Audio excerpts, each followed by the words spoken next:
जय जोहार, नमस्कार। छत्तीसगढ़िया चैनल देख रहे हैं आप। छत्तीसगढ़ की तमाम सभी बड़ी महत्वपूर्ण काम की खबरों की शुरुआत करते हैं आज की पहली बड़ी खबर के साथ।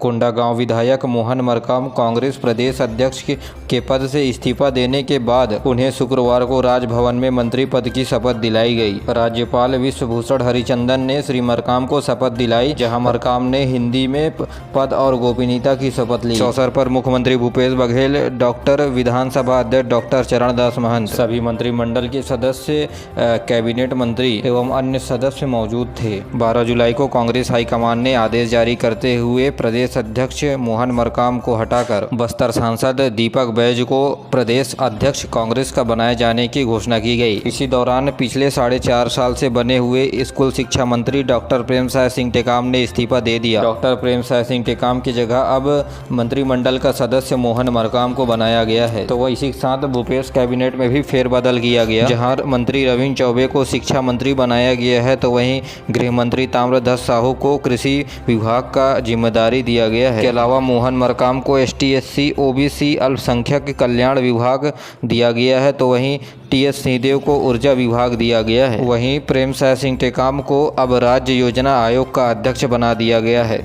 छत्तीसगढ़ उच्च न्यायालय ने 12,000 शिक्षक भर्तियों और व्याख्याताओं के पदों में भर्ती हेतु लगी रोक को हटा दी है। इसी के साथ 5 याचिकाकर्ताओं के लिए 5 पद आरक्षित रहने के लिए कहा गया है। गौरतलब है कि याचिकाकर्ताओं ने इन पदों पर नियुक्ति के लिए चुनौती दी थी। उनका मत था कि राज्य सरकार विषयवार पदों की जानकारी एवं नियुक्ति के लिए नहीं की है। साथ ही अतिथि शिक्षकों में 10 नंबर बोनस अंक दिए जाने को भी नियम के विरुद्ध बताया था। हाईकोर्ट ने निर्देश दिया था कि राज्य सरकार भर्ती प्रक्रिया को जारी रख सकती है, लेकिन नियुक्ति उच्च न्यायालय की अनुमति के बगैर नहीं किया जाए।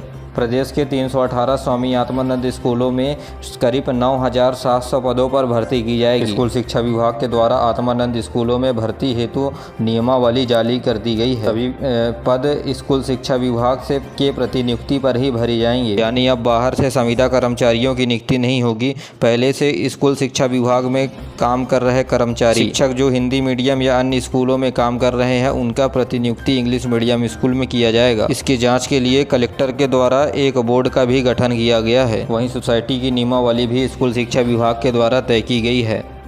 छत्तीसगढ़ की पद्मश्री पद्म विभूषित डॉक्टर तीजन बाई का स्वास्थ्य बीते दिनों से खराब हो चुका था। उन्हें भिलाई के सेक्टर 9 अस्पताल में भर्ती कराया गया था। उन्हें अस्पताल से अब घर ले आया गया है। सोशल मीडिया के माध्यम से खबर मिलने के बाद मुख्यमंत्री को खबर मिलने के बाद दुर्ग प्रशासन के द्वारा डॉक्टरों की एक टीम गनियारी स्थित तीजन बाई के घर भेजी गई, जहाँ जाकर डॉक्टरों के द्वारा तीजन बाई के स्वास्थ्य का परीक्षण किया गया। फिलहाल तीजन बाई के स्वास्थ्य अभी स्थिर बताया गया है। दुर्ग सांसद विजय बघेल तीजन बाई के निवास स्थान पर पहुंचकर उनसे मुलाकात कर उनके स्वास्थ्य के बारे में जानकारी ली। उन्होंने बताया कि तीजन बाई के स्वास्थ्य पर धीरे धीरे सुधार हो रहा है।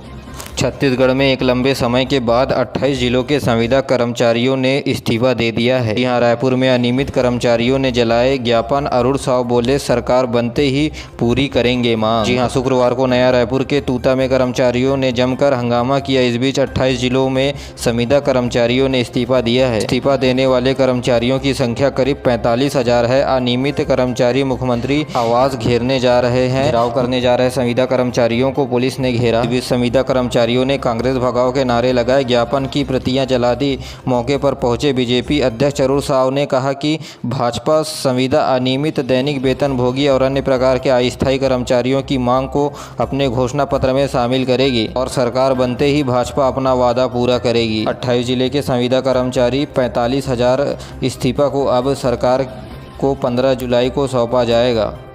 छत्तीसगढ़ में चुनाव के 3 महीने पहले मुख्यमंत्री भूपेश बघेल अब युवाओं से संभाग स्तर पर बातचीत करेंगे। इस दौरान युवाओं से उनके मुद्दों, उपलब्धियों और आकांक्षाओं पर बात करेंगे। साथ ही युवाओं को जवाब भी देंगे। युवा संभाग स्तर पर अपने अनुभव साझा करेंगे ताकि उनके अनुभव का लाभ अन्य लोग भी उठा सकें। इस कार्यक्रम में सभी वर्ग के युवा हिस्सा ले सकते हैं। राज्य में मितानिनों के मानदेय में वृद्धि कर दी गई है। इस संबंध में मंत्रालय से जारी आदेश के अनुसार मितानिनों को दी जाने वाली प्रोत्साहन राशि के अलावा मितानिन कल्याण योजना के तहत 2200 रुपये की अतिरिक्त राशि हर महीने दी जाएगी। राज्य सरकार ने इस साल 1 अप्रैल से मितानिनों के मानदेय में बढ़ोतरी करने को मंजूरी दी है। राष्ट्रीय सांख्यिकी कार्यालय के क्षेत्रीय कार्यालय रायपुर के द्वारा इन दिनों छत्तीसगढ़ प्रदेश में स्वच्छता पखवाड़ा मनाया जा रहा है। इस दौरान बोरसी केंद्र में स्वच्छता कार्यक्रम आयोजित किया गया। इस दौरान बोरसी बाजार में आने वाले दुकानदारों और ग्राहकों को अपने आसपास गांव में स्वच्छता को बनाए रखने के लिए प्रेरित किया गया। वहीं हाई स्कूल के परिसर में भी स्वच्छता जागरूकता कार्यक्रम आयोजित किया गया। इस दौरान लोगों ने वृक्षारोपण कर पर्यावरण के प्रति अपनी जिम्मेदारी निभाने का संकल्प लिया। राष्ट्रीय सांख्यिकी कार्यालय के उप महानिदेशक रोशन लाल साहू ने कहा, स्वच्छता पखवाड़े के दौरान स्वच्छता कार्यक्रम से संबंधित विभिन्न प्रकार के कार्यक्रम चलाए जा रहे हैं, जो प्रदेश में 15 जुलाई तक जारी रहेंगे। इस कार्यक्रम में लोगों को आसपास और अपने कार्यस्थल के चारों ओर सफाई रखने के लिए प्रेरित करना है। गौरतलब है कि केंद्र सरकार ने जल संसाधन मंत्रालय और स्वच्छता मंत्रालय को नोडल संस्थान के रूप में देखरेख करने को कहा है।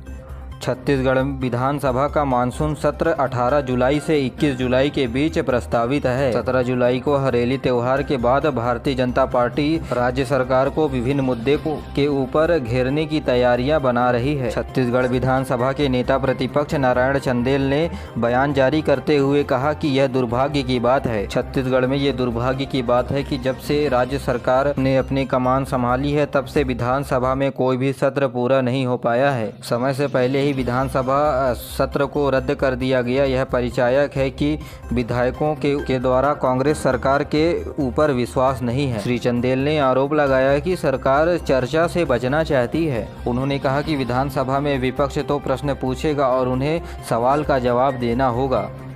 ऑनलाइन सट्टा एक्ट के तहत छत्तीसगढ़ में दुर्ग पुलिस ने कार्रवाई करते हुए 5 आरोपियों को गिरफ्तार किया है। जिले के उप पुलिस महानिदेशक राजीव शर्मा ने बताया कि ये सट्टा वैशाली नगर से कार में बैठकर संचालित कर रहे थे। इनके पास से 6 नग मोबाइल, विभिन्न बैंकों के ATM कार्ड, चेकबुक, पासबुक और अन्य दस्तावेज बरामद किए गए हैं। एंटी क्राइम साइबर यूनिट द्वारा थाना नगर वैशाली नगर में एक्ट के तहत अन्य मोबाइल नंबरों का खुलासा हुआ है। वहीं रायपुर पुलिस ने भी ऑनलाइन सट्टा एक्ट के तहत डोंगरगढ़ से एक आरोपी को गिरफ्तार किया है।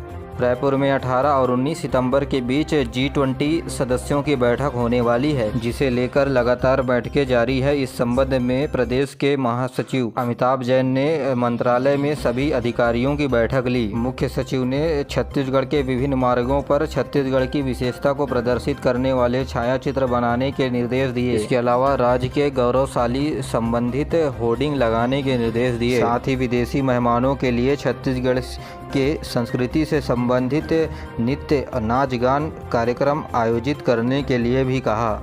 दक्षिण पूर्व मध्य रेलवे रायपुर रेल मंडल के अंतर्गत रायपुर और दुर्ग भिलाई के बीच रेल लाइन में सुधार करने की वजह से 15 से 19 जुलाई के बीच कुछ ट्रेनों का परिचालन रद्द रहेगा। Raipur Durg MEMU passenger, Raipur Dongargarh MEMU passenger, Gevra road Itwari express, Tatanagar Itwari express, Itwari Bilaspur express, Itwari Tatanagar express और Raipur Dongargarh MEMU passenger local train रद्द रहेगी। इसके अलावा 8 गाड़ियां विलंब से रवाना होंगी। साथ ही बरौनी गोंदिया एक्सप्रेस परिवर्तित मार्ग नैनपुर जबलपुर होकर चलेगी। वहीं रायपुर रेल मंडल के अंतर्गत सरोना कुम्हारी के बीच परसदा फाटक में मरम्मत कार्य के चलते आज रात 8 बजे से 14 जुलाई के शाम 8 बजे तक सड़क यातायात पूर्णतः बंद रहेगा।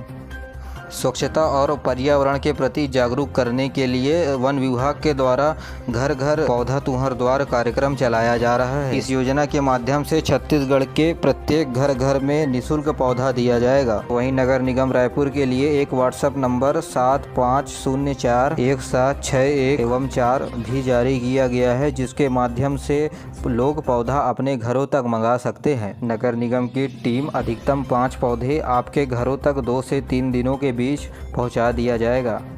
और अब पेश है मौसम का हाल। प्रदेश में लगातार रुक रुक करके बारिश हो रही है। मौसम विभाग ने अगले 24 घंटे के दौरान बस्तर संभाग के कांकेर, बीजापुर, गरियाबंद तथा बस्तर जिले में हल्की मध्यम से भारी बारिश होने की चेतावनी जारी की है। इस दौरान राजनांदगांव में लगातार बारिश होने की वजह से स्थित जलाशयों का जल स्तर बढ़ गया है। प्रशासन ने मोगरा बैराज के गेट खोल दिए हैं।